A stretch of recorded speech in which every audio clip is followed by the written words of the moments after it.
Are you okay to get started then? Oh, certainly. Perfect. So I want to start with if we go back to September, the day of the arrest. What do you remember from that day? I think that day was memorable, Bo, because um, like every other day, as I've spent the past 25 years, I woke up with children on my mind, right? What can I do to make sure that they have the best day ever? And on that particular day, I actually was scheduled to start the day by speaking to an elementary school, um, racing with a group of students. And so that's the memory that stands out to me. Certainly, the encounter with ICE was a critical part of that day. Uh, but what was most memorable is the fact that I was not able to honor an obligation, a promise that I'd made to more than 300 students to meet with them. Yeah. Mm-hmm. And I guess that first moment where you saw immigration officials, what ran through your head? Well, I did not know who they were. Right. This is a gentleman who uh, pulled me over, uh, firearm, hand in his firearm, and so no easily identifiable sort of uniform or anything. So I had no idea who they were. Certainly had a sense that it could be law enforcement, but it took some time to process what that was, right? So, yeah. Yeah. I guess the question that a lot of people have been asking, on a lot of our stories is why did you run? So there are a couple of thoughts, right? So what people need to understand is one, and I think for the first time shared publicly, folks got a sense of my background. I'm a commissioned military officer, and so my immediate and instant reaction if someone puts their hand on a firearm who's not in a uniform, certainly needed to, as someone who was also armed, wanted to make sure that I made the right decision in a split second. Running was not an attempt to evade law enforcement. So immediately as I started to think about the possibility of who they are, I've seen the hundreds and hundreds of videos around the country. What happens when someone who looks like me is confronted by law enforcement? Certainly, under the circumstances where I also had access to firearms. So it was prudent for me to make a decision to protect my own personal safety. Mm-hmm. Yeah.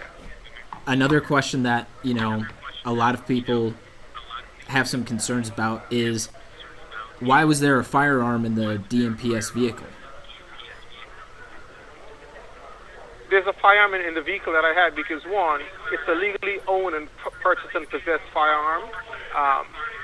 I have been the subject of multiple threats over the last several years, right? There's public record that speaks to that. And so, there was no, that's the rationale. That's the rationale. Gotcha. I guess over the last, 20 or so years, did you find yourself, looking over your shoulder, waiting for something like this to happen? Or I guess what was your state of mind over the last 25 years? Yeah, over the last 25 years, I've spent every waking moment, sometimes 6 days a week, 12 to 14 hours a day, going into every community across the United States in every geographic region, being an innovative leader, being a transformational educator, improving outcomes to students. I've spent the last 25 years saying yes to roles from teacher to principal to superintendent, building capacity in educators, inspiring communities to optimize their potential. I've spent the last 25 years conferring more than 20,000 high school diplomas, shaking the hands of that many graduates, and really leaving a positive and indelible impact on hundreds of thousands of students. I've spent the last 25 years ensuring that I create equitable opportunities for women in education, women in leadership. Every single district where I've worked, especially including the Moines Public Schools, now have the most significant number of women who are in positions of leadership, school, and district leadership. So I've spent the last 25 years giving every waking moment improving outcomes to children, America's children, across every geographic region in this country. I did not spend the last 25 years looking forward to or anticipating a moment where I'll end up in jail. I spent the last 25 years in service of America's children, service of community, improving outcomes not only for children, but creating equitable opportunities for those who've been marginalized, including women and women in leadership. Yeah. Yeah. Now, since your arrest, since September, what has been the hardest part of being in jail, being incarcerated? I think it's threefold, right? Since my arrest in September, the hardest part has been the disappointment to tens of thousands of children and families who every single day look forward to coming to school now in the Moines Public Schools because they felt seen, they felt heard, they felt supported, they felt safe. I have, under my leadership, we've seen outcomes in state assessments in English language arts. 7 out of the 9 tested grades demonstrated growth. In science, all 3 test grades demonstrated growth. In math, 4 or 5. We've increased student attendance in the Moines Public Schools. We've increased public confidence under my leadership in the Moines Public Schools as manifested in the historic $265 million bond given to the school district. And so when I think about, since my incarceration in September, what has been top of mind, that's the first thing. The second thing is the fact that not only am I no longer able to do the work that I've been ordained to do, that I've been called to do, but recognizing that disappointment that has happened to children and adults, I've had a lot of time to reflect on how can I restore, right? How can I restore what has been lost, right? My actions and that resulted in my incarceration. How can I bring restoration to communities? And thirdly, how can I make sure that there's redemption, not only for me, but redemption that allows me to get back to doing the work that I've done in such an exemplary manner, both over the last 25 years, whether that's here in the United States or someplace else. I've demonstrated that I have the ability to bring about strong outcomes and transform communities and schools. Mm-hmm. I know you kind of touched on it there, but what do you think that the students and staff at DMPS have lost over the last 9 months? Yeah, but I think, in all honesty, that's the question that I would invite you to ask them. Mm-hmm. But if I have to give you a response based on what I've heard from them, I've received thousands of responses, many letters. There are 3 things that stand out. One, both students and staff alike continues to remind me and remind individuals with whom they interact that they lost the sense of inspiration and motivation that they got from a leader and they have not had in a very long time. Both students and staff and community members have said over and over again that under my leadership, during my tenure, they felt and experienced this idea of feeling safe. They knew that in spite of my position as a superintendent, leading one of the most storied school systems in America, they had access to me. I spent an inordinate amount of time sitting on hundreds of kindergarten floors reading to students, meeting those in middle and high schools, talking to them about their futures. And I was always available to every adult, every teacher, every custodian, every nurse, every school leader. They knew they had access to me in spite of my position as a superintendent. And then thirdly, I think one of the things they've lost is the vision that I brought to the Moines Public Schools. I brought a vision that was bold and innovative, and I cannot speak for anyone who's currently leading or who has succeeded in my leadership. But it's just my hope and prayer that there's some continuity of with the work we've started to do. My commitment, though, is to make sure that there's somewhere, somehow, there's restoration to students, not only in the Moines Public Schools, but the entire Des Moines metro area, because of the work that we've started. Moving forward now, your deportation, what is waiting for you in Guyana? Do you have any family, friends, any connections left there? I know it's been a while. Is there anyone left there for you? most of my family are out of the country, but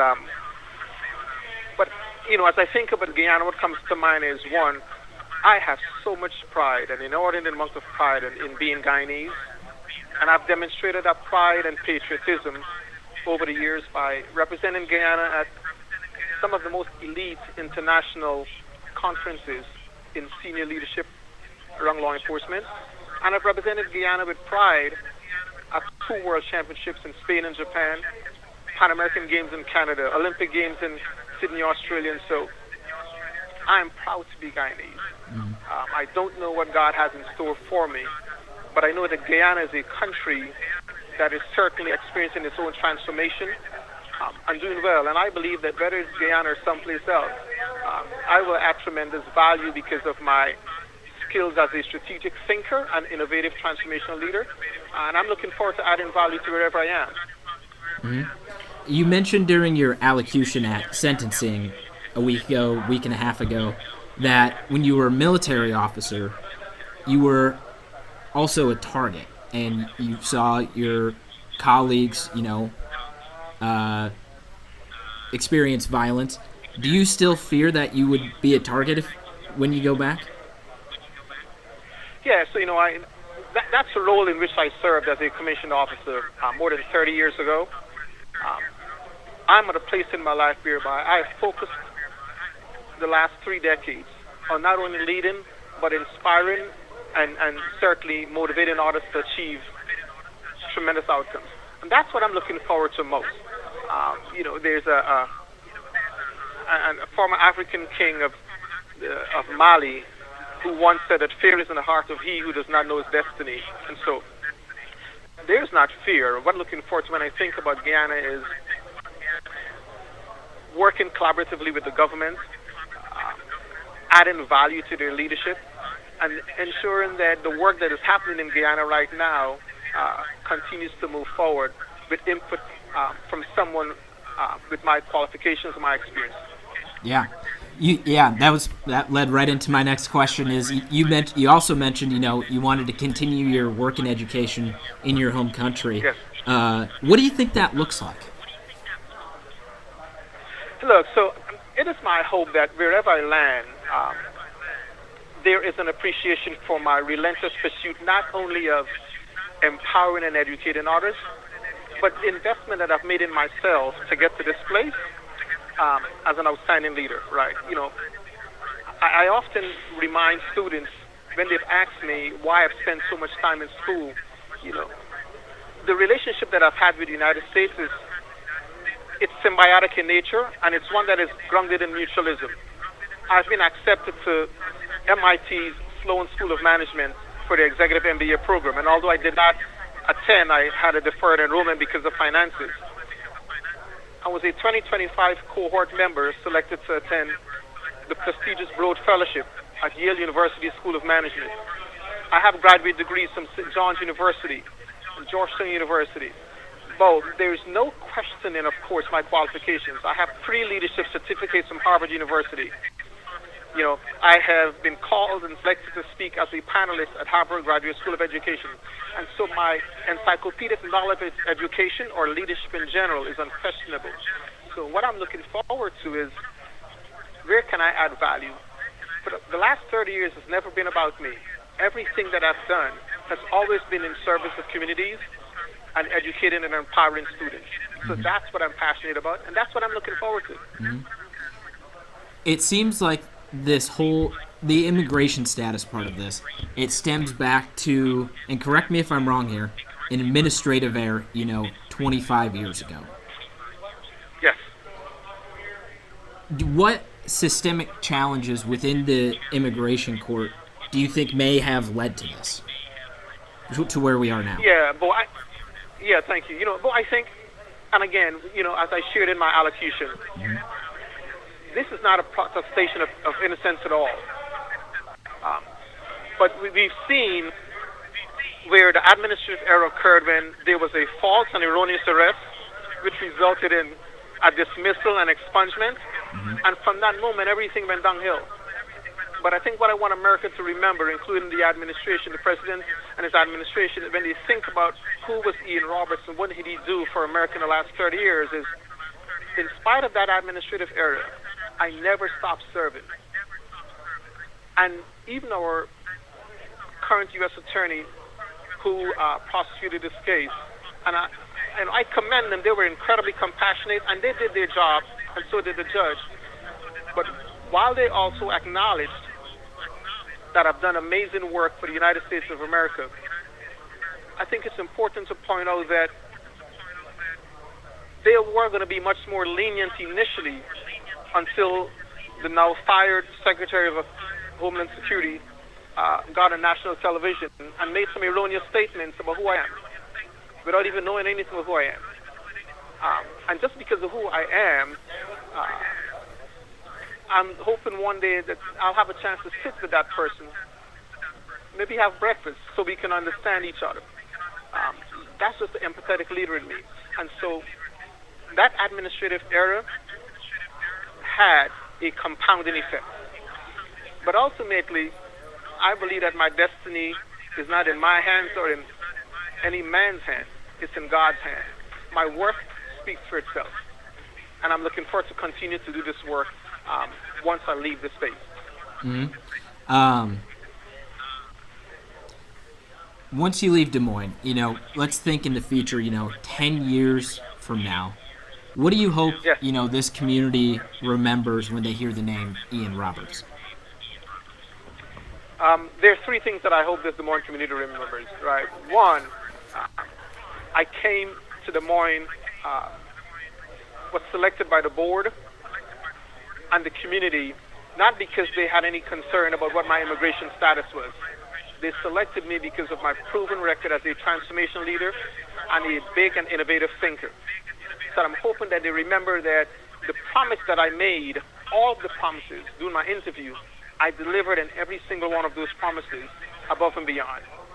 The second thing I hope they remember is that I was always kind, always compassionate, always approachable, and always accessible. There was never a time or a moment where someone could not reach me. I've sat in every community in most zip codes in the city of Des Moines and beyond. I was responsive. And the third thing that I hope this community remembers is that I was a bridge builder. I never politicized my job. I've always remained politically ambidextrous. I've met with people whose political views and ideological sort of approaches are both on the left and the right. I've had Republican and Democratic governors alike sought me out for my leadership expertise. I've met with legislators on both the left and the right, Republican and Democrats, who wanted to sit with me to get advice. So I'm hoping that this community remembers that not only was I politically ambidextrous, but I always anchored every single decision in what is best for Des Moines and Iowa's children. And it's the same approach I've had across the United States. Mm-hmm. And so I really love and appreciate this question. 10 years from now, why I cannot determine what my legacy will be, what people will remember. I believe that my work will speak for itself, though. And my work is not finished. Do you think my here is over, but my work continues. Do you think the end of your time in Des Moines, though, the arrest and the guilty plea and the eventual deportation, do you think that all will overshadow the accomplishments? Yeah, I can't speak for how people will perceive all of this many years from now. But certainly, we've seen some of the most outstanding leaders in history, both in the United States and around the world, who've had some blemish on their record. I went into the courtroom last Friday with no criminal history. That's not who I am. I do not believe in any way, shape, or form that this season of my life will be the determining factor around who Ian Roberts was. Mm-hmm. Ian Roberts was someone who cared about children, who loved the communities where he worked, and always served as a bridge builder to ensure that communities optimize who they were in terms of their potential and talent. Yeah. I guess, what would you say to the community members, the parents, the families, that when this first happened, directly after your arrest, continued to support you, protested outside of the jail, and then, they start to learn a few more of the facts of the case, and you plead guilty. I guess, what would you say to them, those folks who feel disappointed? One, I have tremendous gratitude for all of them, the thousands who showed up. I think it's important to know that the fact, as they are hearing about it, still comes from places where there's so much inaccuracy. Right? The criminal charges, Bo, the reason for the guilty plea, if people sort of are able to get a more nuanced understanding, they'll understand that one of those charges that painted this repetition is one where I was actually charged for being in possession in the home that my wife and I rented, in the home that my wife and I owned, for being in possession of legally owned firearms. And then there's this nuanced sort of part of the law that says you could not have this because you are an illegal alien. Mm-hmm. And so the community needs to know in here that the efforts to support me was not in futility.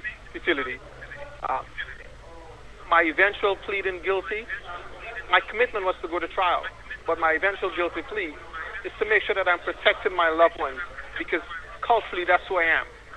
Mm-hmm. And I would do it all over, if I have to do it all over again. I will still protect those who I love and those who are close to me, mm-hmm. to ensure that they are not a part of this. Mm-hmm. And so, yeah. My last question is really just, you spent your career telling young people that their choices have consequences. What consequence of your own choices is the hardest to accept? Yeah, I'm taking ownership and full responsibility for the next half of my life. I will never preach or sermonize what appears to be a protestation of innocence.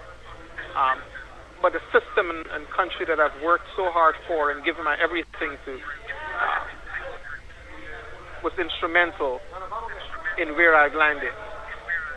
And as I shared in my allocution, this all started with an erroneous and ultimately expunged issue that resulted in ongoing administrative errors.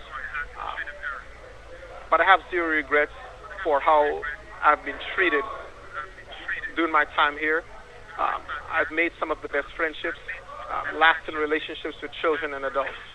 And certainly I've met some amazing members of the journalistic community. And so I'm looking forward to what God has for me in the future. Yeah. I see we only have 10 seconds left here, so thank you, Dr. Roberts. If I have any other questions, can I send you another invite? Certainly. Perfect. You Thank take care, Bo. Be well. Yes, you too.